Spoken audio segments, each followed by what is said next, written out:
I want to bring back in our guest, Ian Friedman. He's a criminal defense attorney in Cleveland, Ohio. And Ian, thanks for standing by for a little bit there. Sure. So we truly appreciate that.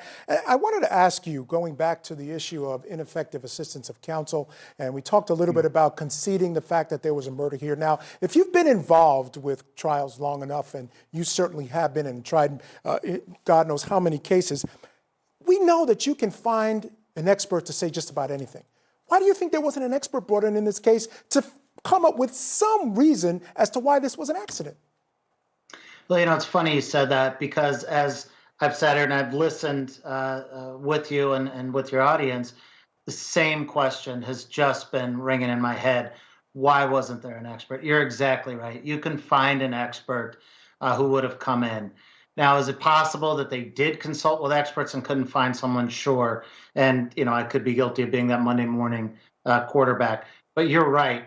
Both of us, having tried a lot of cases in a lot of different courtrooms, we know that we can find someone that will look at the evidence in a way that is favorable to our client's position. So again, all of this is really starting to build up in my head, as to whether or not there was discussion as to changing the tactic, why there wasn't an expert. And it causes me to really be cautious with the verdict, because we all have seen, unfortunately, verdicts overturned later down the line. So this will be something that's viewed later, no question. You think they have any chance at all on appeal? I mean, in listening to today's arguments, I think they're going to have to beef things up a little bit. Yeah, I certainly think they're going to have to beef it up. I mean, the judge was very clear coming right out. He said, look, based upon this record, these are my decisions. So, the issues were different. Some of them you could bring in evidence, some you could not. When they were talking about the ineffective, they put the probate records on there. I'm always about beefing up that record, doing it as much as I can, whenever I can. I didn't get the feeling that that was quite done here. But there were some other things. And when people have to realize there's a giant transcript now of every word that has been said throughout the proceedings, both pre-trial all the way to verdict. And there are going to be issues that need to be raised. And let me just give you one quick example that stood out to me. When the friend got up there and said, I was really angry at Amy after she told me about the affair because I said, he's going to kill you.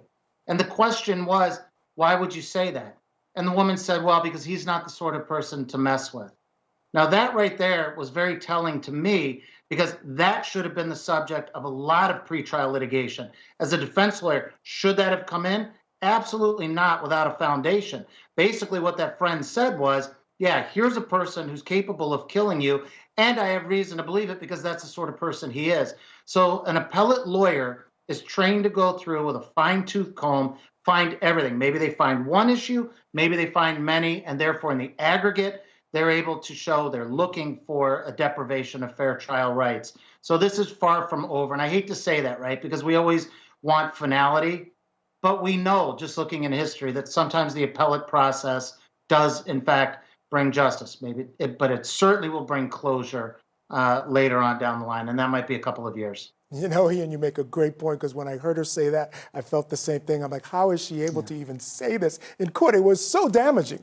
I mean, and the first thing that came to my mind was, what exactly does that mean? There was really nothing about him that made you think that that would be the case. So, you'd have to bolster that in some way, and they weren't really required to do that. I don't want to suggest in any way that there was bad lawyering here. I'm not second-guessing the attorneys and the decisions they made, but I want to ask you, just to inform our viewers, what actually is the difference between bad lawyering and ineffective assistance of counsel, the way the defense here is arguing it? Sure. So that's a great question. Bad lawyer is usually what someone is called when they don't win their case. Okay. That's very different from ineffective.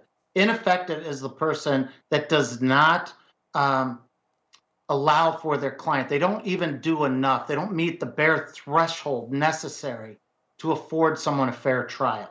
Okay. So, maybe they didn't go and talk to the witnesses. They're just not prepared. There are even instances of lawyers that fall asleep. It's a very high standard to be determined ineffective. And oftentimes the courts come back and they say, well, that might not have been something we agree with, but it was the strategy that the defense lawyer took. So a wrong decision does not necessarily equate with ineffective. Ineffective means there's no other way of looking at it but for that lawyer's conduct. There would not have been the deprivation of this client's right to a fair trial. So you have that cause and effect that a court is easily able to show and accept. Yeah, that's a very, very, very tough standard to meet. Ian Friedman, I want to thank you very much for joining us today. You've been fantastic. I hope you'll come back and join us again sometime. Truly appreciate it. I want you guys to stay with us, however, because we're going to be taking you back inside the courtroom where today, corn rate killer Todd Mullis was sentenced to life in prison without parole. Stay with us. We'll be right back.